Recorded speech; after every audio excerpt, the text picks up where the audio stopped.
in the Americas and Europe, and so you will get more publicity of these matters. But so that was the driver, and I think in the United Kingdom, the Guinness case and the Maxwell companies, I mean, Robert Maxwell ran a very big empire in which a lot of people had invested, but he created literally a maze, many little companies that were just supposed to hide what he was really doing. And at the end of the day, if I would have shown you a diagram of how these companies operated, it just looks like a spider web. I don't think at some point he even understood what was going on.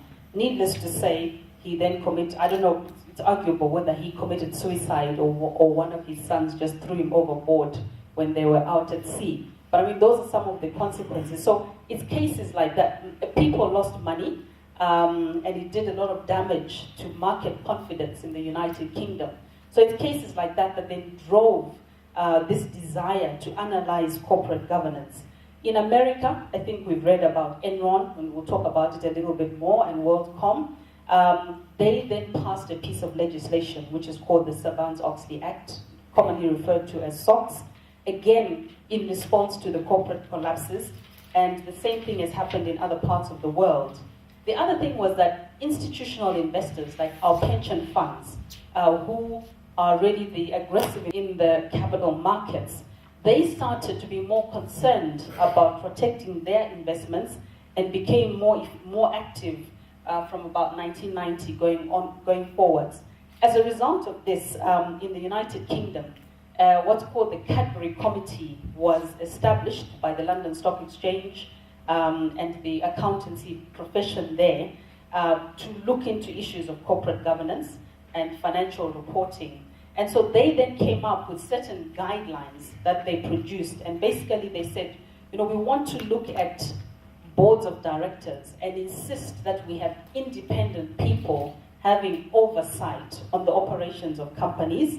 They also looked at the introduction of the audit committee, and I think in any corporate governance institutions that you see, the audit committee becomes very important, and they wanted again to see independence and oversight. And I think one of the key issues, which is not so much a problem in Zimbabwe, but has been in one or two cases, is really the separation of the role of chief executive officer and chairman. So again, that you have the checks and balances. They then came up with what they called the comply or explain principle. In Britain, they basically said, and the same thing has been adopted, as we'll see a bit later on in South Africa, where they've said, here's a set of rules. Now, what we expect you to do, especially if you're listed, is to comply with those rules. But if there's a reason why you believe you should be exempted from complying, then make a public explanation. So what that does is that, you can't be hiding matters. You have to come out in the open, explain why you are doing things, and this approach has been adopted in many different countries across the world, except in America, where in America they've simply legislated and they've said this is what you have to do. But the downside of the American situation is that they say it actually costs a listed company $4 million per annum just to comply with the Sarbanes-Oxley Act. And I think, the United Kingdom and Europe and I think African jurisdictions have said, well, I think let's put the money where it can work for our shareholders rather than spend it on compliance. There's also what is called the Organization of Economic Cooperation and Development, the OECD, which drives a lot of business principles. They have looked at corporate governance and they came up with principles. The current one was published in 2004, but that's, I think, in response to the global financial crisis, that's also coming under review now. So if we move on to look at corporate governance in Africa, because I know when I talk about corporate governance, unfortunately, a lot of the documented examples come out of America and out of Europe, and the issue is always, so how is that relevant to us in Africa? How is that relevant to us in Zimbabwe? The issue is that now, especially now that we are using the American dollar, I think it just emphasizes the part that we are part of a global marketplace. And so these issues become very important We are trading across borders. I mean, technology means that I can be sitting in my office and I can transfer money to Japan, literally, in a matter of minutes. So it becomes very, very important that we are at par with the rest of the world. I was talking to asset managers some time ago, and they were telling me that between 40% and 60% of the trades on the Zimbabwe Stock Exchange is foreign money. So that's money coming in from outside, people taking an interest and buying shares in the Zimbabwean companies. What it means is that because they come from outside, where there's so much shareholder activism, they will be demanding certain standards of the Zimbabwean companies. And I think we've already seen and we've all read about the famous Nick Van Hoogstraten. We'll see more of them coming in and demanding accountability for their investments. So corporate governance in Africa, I think it's really been led by South Africa. And South Africa were very quick, because when things changed at independence and with the readmission of South Africa into the global economy in 1994, they quickly recognized that they had to set an environment that would attract foreign investment. In fact, Mervyn King will tell you that he actually got a call from Nelson Mandela himself to say, Mervyn, I need you to take on this assignment. And of course, Mervyn had supported the ANC and the Black movement. But also, I think really it was appropriate because of the demographics in South Africa. He was also going to be accepted, and there was going to be a lot of confidence, having been a former Supreme Court judge. So he then published what became the King Report of 1994 in South Africa. And that code basically, it took into account the cultural nuances of South Africa, and had a wide range of the, looked at the social, ethical, and environmental practice issues.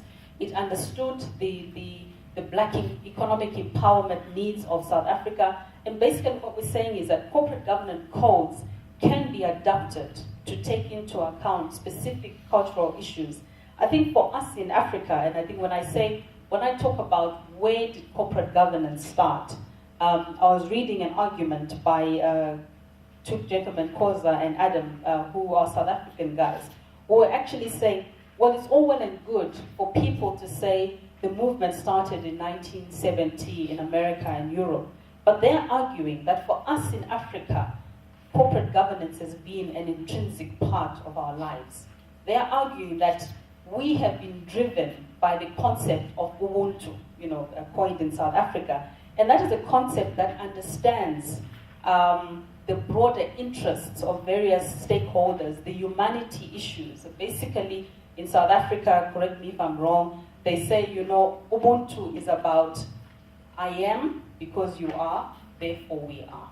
And so they argue that for us in Africa, corporate governance should, strictly speaking, not be an issue, and it's been a part of our lives all along.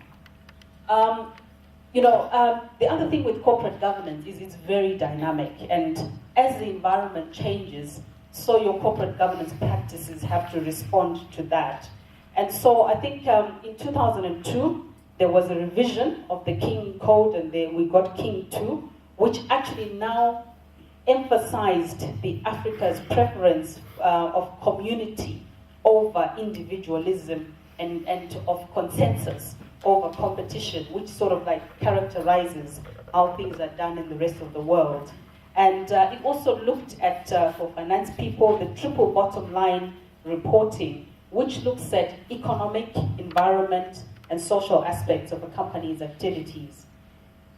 Now, in 2010, they published the King 3 report, which now also adopts the United Kingdom position of comply or explain. And basically the key principles are to look at the effects of business on society and the environment. It emphasizes on leadership, it emphasizes on sustainability, and it emphasizes on corporate citizenship. And I think the emerging issues out of the King 3 report, one of the key issues is the issue of alternative dispute resolution. I think we have seen in our own justice system in Zimbabwe that if you have a problem and you take your matter to court, it can actually be 5 years, 6 years before you get a judgment. And it's been not as bad, but pretty similar, I think, in South Africa in some instances. Also, litigation. Sorry, sir, I understand you've got a lawyer here. I do not mean to put you out of business. But litigation really does nothing for business relationships. And that's what King 3 is recognizing. And they're saying, let's go for alternative dispute resolution. Let's go for issues like arbitration, so that when all is said and done, we can maintain healthy business relationships and we can have speedy resolutions to our problems. He's also looked at risk-based internal audit. Now, at Aon, I'm in the risk business, so I'm not marketing here, but I'm just saying that's the reality. Risk issues are very strategic, and King 3 looked at that. Also looked at IT governance. I think, our lives are so connected with IT. I'm struggling because I can't get this thing to work now, and, but that's what it is. But at the end of the day, you have to then say, what are the operational risks that are associated with the IT issues, security issues, disaster recovery plans?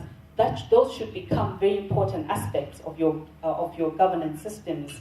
It also looks on shareholders, remuneration. Now, remuneration issues, in Zimbabwe, it may not be so much of a big deal, but I can tell you elsewhere in the world, I was reading about, I think it's WorldCom, and I'll touch on that just now, where as the company was collapsing, the CEO and the chief finance officers were given retention bonuses of $10 million each in 1 year.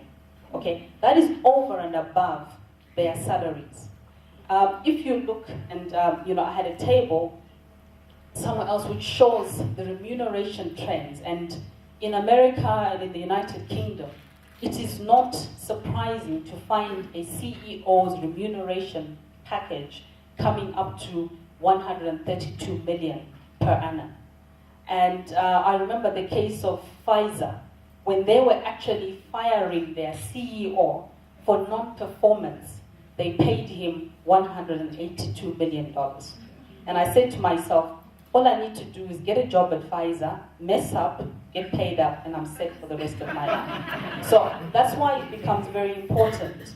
And of course, the issues of board evaluation are very significant. But I think the most significant debate on governance, I think in South Africa, in recent times, was obviously when South Africa was driving NAPAD. I think you can remember when they were saying, we want to look at governance in Africa and we want to be the driving force. Around about that time, there was the trial of Sheikh, the businessman, the arms deal. I'm sure we've all heard about that. And when Sheikh's judgment was being passed, the judge found that the then deputy president, Jacob Zuma, had conducted himself improperly in the corrupt events that led to the 15-year jail term for Sheikh. Now, Thabo Mbeki, who had been driving corporate governance, had to now make a decision and lead by example. And the rest of the world was watching to see what he would do. And I think that's when you saw the removal from office of Jacob Zuma. Needless to say, the guy's got an amazing magic because he bounced back. But, I mean, at least, we saw Thabo Mbeki actually do something and show commitment to the principles of corporate governance. I think the other issue becomes, the next slide, becomes, codes versus legislation. I think I've touched on that. Like I said, South Africa and I think most of the African countries that have developed their own codes. Kenya has developed a code. Uganda has developed a code. Zimbabwe is talking about developing a code. And they have looked at the comply or explain position, where they will encourage compliance, unlike America, where they've legislated. And I think, for me, the recognition is that there's no one size fits all. Every company has got different facets and nuances to it, and it should be allowed, some flexibility should be allowed. And I'm not so sure that in any event, the legislative position in America has worked very well. So let's just quickly look at some case studies in a few minutes. I think we've all heard about Enron.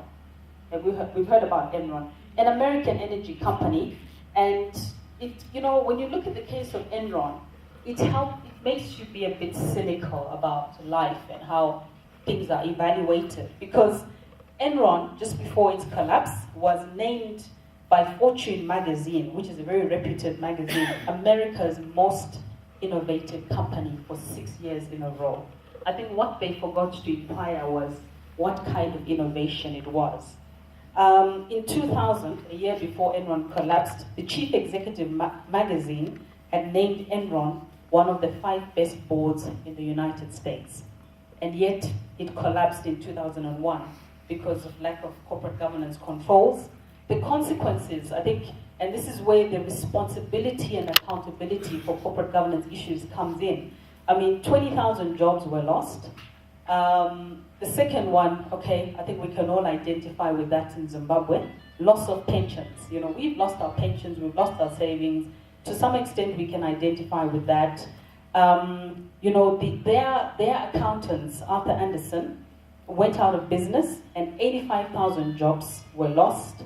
And, without talking about the loss of investment.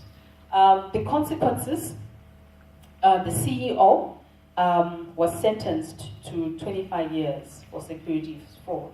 So really, at the end of the day, it doesn't pay.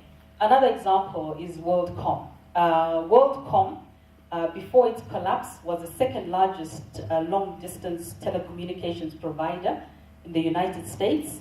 It was the largest carrier of international traffic in the United States and internet traffic in the world. I mean, they were way ahead back then when internet started. WorldCom was the place to be. But again, we saw things go very wrong there.